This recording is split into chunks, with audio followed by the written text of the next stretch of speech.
अदब में चलना सीखेगा तो खींचेगा तू डोरिया, बदक के जैसा चलना बच्चू पीछे करके कोनिया, झड़प में पड़ना है क्या तुझको दे किधर की गोलियां, मगज पे आ रहा जो उसको दे तरास बेवजह न ले सजा, तू बन मिसाल बुझने ना दे तू मशाल। You know, people know you as Navy. So can you just tell us more about the name? It's such a, it's not a common name, right? It's something that you have chosen for yourself. So just tell us how the name came about. मेरा असली नाम नावेद है, तो public मुझे पागल एड़ा पहले से ही बोलते रहती थी मेरी हरकतों की वजह से। तो क्रेज़ी का लक़ब लग गया था, तो नावेद इस क्रेज़ी से मैंने मिला के नेज़ी बनाया। You have chosen rap as your stream of music over other streams of music. So can you tell me how it interested you? पहली बार तो मैंने ऐसी फंक्शन में सुना था चौल में, और जब शॉन पॉल का वो गाना सुना था टेम्परेचर, तो उस वक्त मुझे थोड़ा बहुत इंटरेस्ट आया उसमें, क्योंकि उसके लिरिक्स में कुछ फ़नी सा था। मतलब वो जो लिरिक्स थी उस पर जब मैंने ध्यान दिया तो ऐसा लगा कि कुछ तो मीनिंग निकल रहा है इसका, और जो मज़ेदार है। लेकिन फिर बाद में जब मैंने दूसरे आर्टिस्ट लोग को सुनना शुरू किया तो पता चला कि हिप हॉप से इंसान बात कर सकता है ट्रैक्स पे, और बीट और रिदम के साथ, राइम्स के साथ बहुत कुछ बोल सकता है, अपने बारे में बोल सकता है, समाज में बदलाव लाने के बारे में बोल सकता है, तो और मजाक भी कर सकता है, लोगों को एंटरटेन कर सकता है, और फिर अपनी भड़ास निकाल सकता है, दूसरे लोगों को कोस सकता है जो उसको परेशान कर रहे हैं। तो ये सारी चीज़ें मुझे पता चली कि हिप हॉप से हो सकती है, तो तभी से हिप हॉप मुझे खींचने लगा अपने तरफ। Your songs are mostly about social issues, right? So why did you choose that as your subject? क्योंकि हिप हॉप का मतलब ही वही है, हिप हॉप बनाई है सोशल चेंज के लिए। उसको तो आजकल के नए आर्टिस्ट ने उसको इतना कमर्शियल और इतना ब्लिंगी बना दिया है। So among your contemporaries, whom do you consider as the best? यहाँ इंडिया में तो कोई नहीं है। पुराने रैपर्स मेरे ज़्यादातर फेवरेट रैपर्स मर चुके हैं, जैसे Big L, Tupac, Biggie Smalls, Big Pun. उसके अलावा अभी आजकल Kendrick Lamar, Mac Miller, Pusha T, इन लोग सबको सुनता हूँ। तो इनकी लिरिक्स काफ़ी, केंड्रिक लमार की लिरिक्स काफ़ी ऐसे लगती है कि रिलेट हो सकती है। मतलब वो जो वहाँ पर उसके साथ शॉट होते, वही शॉट अपने साथ यहाँ पर हो रहे हैं। कहीं ना कहीं वो गुड किड मैड सिटी में, अपन भी गुड किड मैड सिटी में। You told me that you were working on a new song, right, recently. Can you tell us more about that? गाने का नाम असल हसल है, कि हकीकत में जो हसल होती है बॉम्बे शहर में, उसमें मैंने अपनी ज़िंदगी की कहानी बताया हूँ, साथ ही साथ बताया हूँ कि अपने शहर में कितना कठिन है रहना। और ओल्ड स्कूल सी बीट है, थोड़ा रेट्रो बनाने की कोशिश की हम लोग ने। तो इंडियन हिप हॉप में ओल्ड स्कूल काम अभी तक किसी ने इतने अच्छे से किया नहीं, तो इस गाने से वही उम्मीद है कि लोगों के दिमाग में जाके बैठ जाए कि हाँ, एक कड़क रेट्रो गाना है, full classic hip hop. Can you sing 2 lines from it? अदब में चलना सीखेगा तो खींचेगा तू डोरिया, बदक के जैसा चलना बच्चू पीछे करके कोनिया, झड़प में पड़ना है क्या तुझको दे किधर की गोलियां, मगज पे आ रहा जो उसको दे तरास बेवजह न ले सजा, तू बन मिसाल बुझने ना दे तू मशाल, बढ़ ले आगे तेल डाल लेके आग जब तू भागे, झूठे वादे ले तलाश, छूटे हाथ फूटे कांच टूटे दांत सर्वनाश। Tell us more about yourself. Tell your transformation from Navid Sheikh to Nazi, your struggle. School के वक्त बहुत आवारा था, और दोस्त मेरे ऐसे थे कि उनकी सोबत में रह के बहुत सारी चीज़ें करता था, तो वो चीज़ बढ़ते जा रही थी। लेकिन जब हम वहाँ से शिफ्ट हुए यहाँ आए, और जब मैं पकड़ा गया 2-3 बार, मेरे घर पे खुलासा हुआ। घर पे पता नहीं था कि मैं बाहर क्या कर रहा हूँ, बहुत दिनों तक मैं बाहर हरकतें करता था। तो बचपन में तो बहुत सारे लोग करते ही है वो, लेकिन मेरी थोड़ी ज़्यादा गेटो लेवल की हरकतें। तो फिर जब घर पे पता चल गया तो उन्होंने भी कोशिश की किस तरीके से ये सब चीज़ों से बाहर निकले। तो फिर यहाँ शिफ्ट होने के बाद थोड़ा दिमाग मेरा खुला और दूसरी चीज़ों में दिमाग लगा, म्यूज़िक करने का एक चांस मिला। अगर मैं वहीं रहता तो मैं शायद म्यूज़िक नहीं कर पाता था। So I had watched your short film. In that you were telling about how you developed this interest, and then you recorded your first song in the iPad that your dad gifted. So can you tell us the story?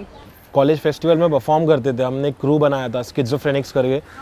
तो हमने एक साल perform किया, दूसरे साल कुछ partiality की वजह से हमको परफॉर्म करने मिला नहीं। तो उसका गुस्सा दिमाग पे था कि हमको क्यों नहीं परफॉर्म करने मिला, हमारे लिए वो इतना ज़रूरी हो गया था कि लास्ट ईयर हमने किए, इस साल नहीं मिला।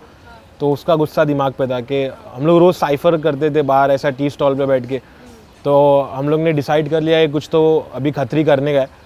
अभी अपने को परफॉर्म करने मिला नहीं, तो हम एक आधा ऐसा गाना बना ही रहे थे।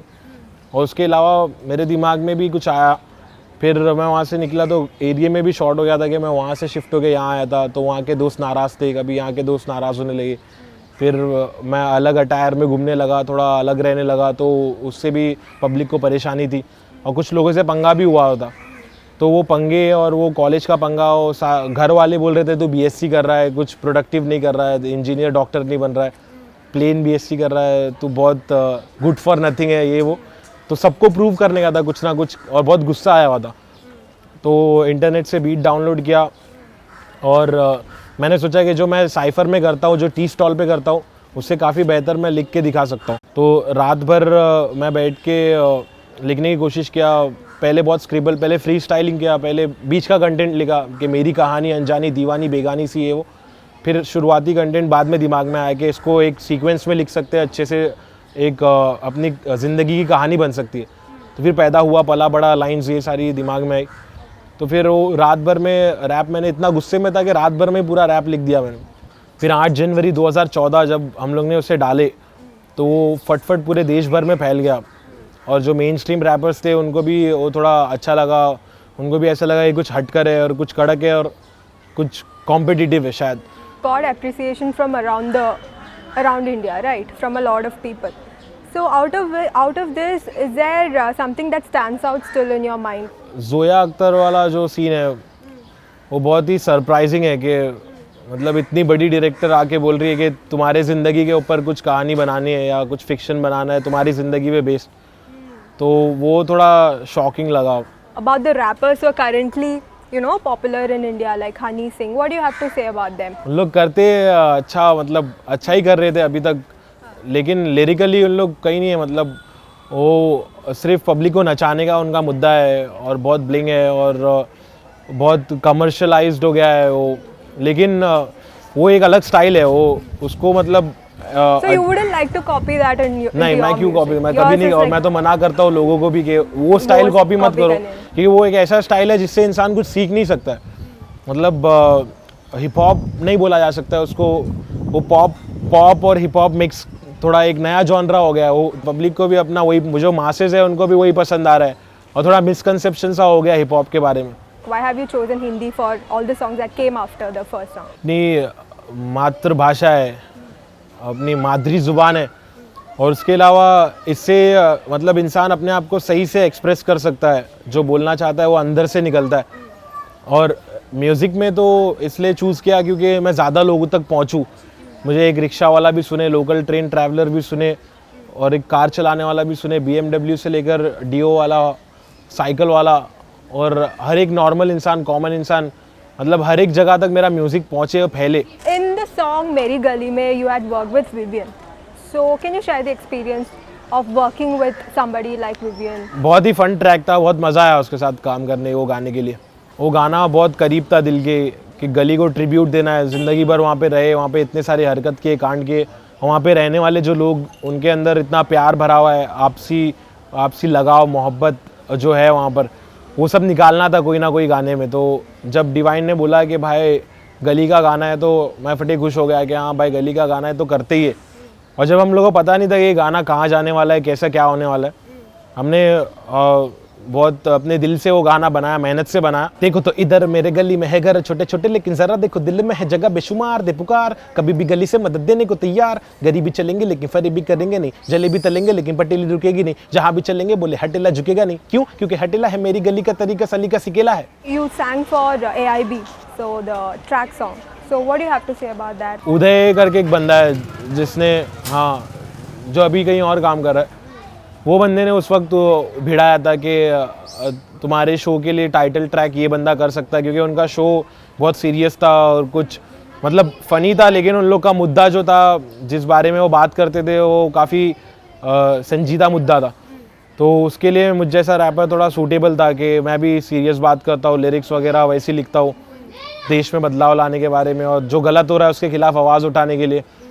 तो ट्रेजेडी में कॉमेडी करके कॉन्सेप्ट से तन्मय ने मुझे पूछा कि तो ऐसा बना सकता है क्या? मैं बोला हाँ भाई, मज़ा आएगा बनाने में। फिर हम मिले, फिर 1-2 मीटिंग हुआ, फिर मैंने लिखना शुरू किया, उनको काफ़ी पसंद आया। फिर उसको टाइटल ट्रैक बना दिया और फिर वो बजने लगा। फिर मैं जाके परफॉर्म भी किया उसको स्टार प्लस पे। Do you have any dream project, like something you have always wanted to do? मुझे अपना सोलो एल्बम बनाना है एक, जो अपनी स्टोरी के सारे पहलू दिखाना है और उसको एक शुरुआत से आखिर तक अपनी कहानी बताना है। उसमें अलग अलग टाइप के गाने, अलग अलग कॉन्सेप्ट्स, अलग अलग ब्रांचेस, पूरा एक कंप्लीट सोलो एल्बम बनाना है ज़िंदगी में कभी ना कभी। तो उससे पहले अभी मैं एक सोलो एल्बम बना रहा हूँ जो ईपी है, जो पूरा एल्बम नहीं है, आधा एल्बम है। 5-6 गाने, 7-8 गाने, 6-7 गाने उसमें। Yeah, you haven't talked about the response you got from your people, like the people in Bombay Satir. उनको थोड़ा अजीब लगा, फिर थोड़ा वक्त लगा उनको समझने के लिए कि मैं कर रहा क्या हूँ, बोल रहा क्या हूँ, लिरिक्स क्या है। वो तो पहले वीडियो देख के उनको लगा कि मैं बहुत बड़ा इंसान बन गया हूँ, अचानक से वीडियो में आने लगा, यानी फिल्म बनने लगी है मेरे बारे में। तो वो डॉक्यूमेंट्री देख के भी उन लोग थोड़ा हिल गए थे। और फिर बॉलीवुड में एक गाना आया तो उनको ऐसा लगा कि मैं बहुत रईस हो गया हूँ, मतलब मैं कार वार में ही घूमने वाला हूँ, अभी इनको लटकाने नहीं वाला हूँ। तो बहुत सारा उनको दिमाग में चलता था अजीब अजीब। फिर मैं क्लियर करता था कि नहीं भाई, ऐसा शॉट नहीं है, ऐसा शॉट है। फिर उनका रिएक्शन हमेशा से वियर्ड ही रहा है। गली वाला जो गाना था वो उनको बहुत पसंद आया और फिर उनको अब समझ आने लगा है कि अच्छा रैप एक चीज़ है, जो मतलब उनको भी पता चल गया हिप हॉप होता क्या है। और अब उनको पता चल गया है कि मैं क्या कर रहा हूँ। तो अब कुछ लोग सपोर्ट करते हैं, बाकी कुछ लोग की जलती भी है, अपने को फ़र्क नहीं पड़ता है लेकिन उन लोग से। According to Islam, like people say that, I don't know how true it is. You're not allowed to, sing, and especially sing a rap song and popularizing it in public. So were your parents, were your family against it? हाँ, वो तो हमेशा से against. और अभी मैं समझाने की कोशिश कर रहा हूँ कि मैं कुछ भलता नहीं कर रहा हूँ। मतलब रैप का नाम एक तो ख़राब हो गया है इंडिया में। मतलब रैप बोले तो पब्लिक को लगता है कि नाच गाना ही रहेगा, दारू वारू ही रहेगा।